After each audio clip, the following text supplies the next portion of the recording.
রহমাতুল্লাহ বরকাত হাদিস বুখারী হাদিস নাম্বার 570 হযরত আনাস রাদিয়াল্লাহু আনহু থেকে বর্ণিত। তিনি বর্ণনা যে নবী করিম সাল্লাল্লাহু আলাইহি ওয়াসাল্লাম বর্ণনা করেছেন, যদি কেউ নামাজ ভুলে যায় এবং নামাজের ওয়াক্ত পার হয়ে যায়, যখনই তার স্মরণে আসে সে যেন নামাজটা আদায় করে নেয়, কারণ নামাজ আদায় করা হলো নামাজের কাফারা।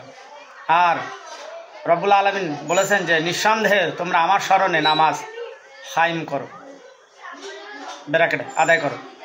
হাদিস বুখারী ব্যাখ্যা নবী করিম কি বলেছেন? নামাজের ওয়াক্ত ভুলে গেছে, নামাজ ভুলে গেছে, কিন্তু স্মরণে হয়েছে, জোরের নামাজ ভুলে গেছে, আসর ওয়াক্তে মনে আসছে, সব তখনই পড়ে নেবে, জোরে আর নামাজের নিয়ত করে জোরের নামাজ হয়ে যাবে। নবী করিম বলেছেন, এই হাদিস আসতো, বললাম তো, দলিল দিলাম তো। আর নবী করিম বললেন যে আমার স্মরণে, আল্লাহ বলেছেন যে আমার স্মরণে তোমরা নামাজ কায়েম করে থাকো। তো আল্লাহর স্মরণ হচ্ছে নামাজ, সর্বোত্তম জিকির হচ্ছে নামাজ। আল্লাহর সর্বোত্তম জিকির নামাজ। নামাজ যারা আদায় করে না তারা যতই ফাঁক জিকির করুক কোনো কাজে আসে না। বেদাত ছাড়া কিচ্ছু না, সব চিটারি। আর মনে রাখা উচিত, কোরআন ও সহিহ হাদিস ছাড়া যে কোনো ধরনের জিকির অবশ্যই সেগুলো বিদআত।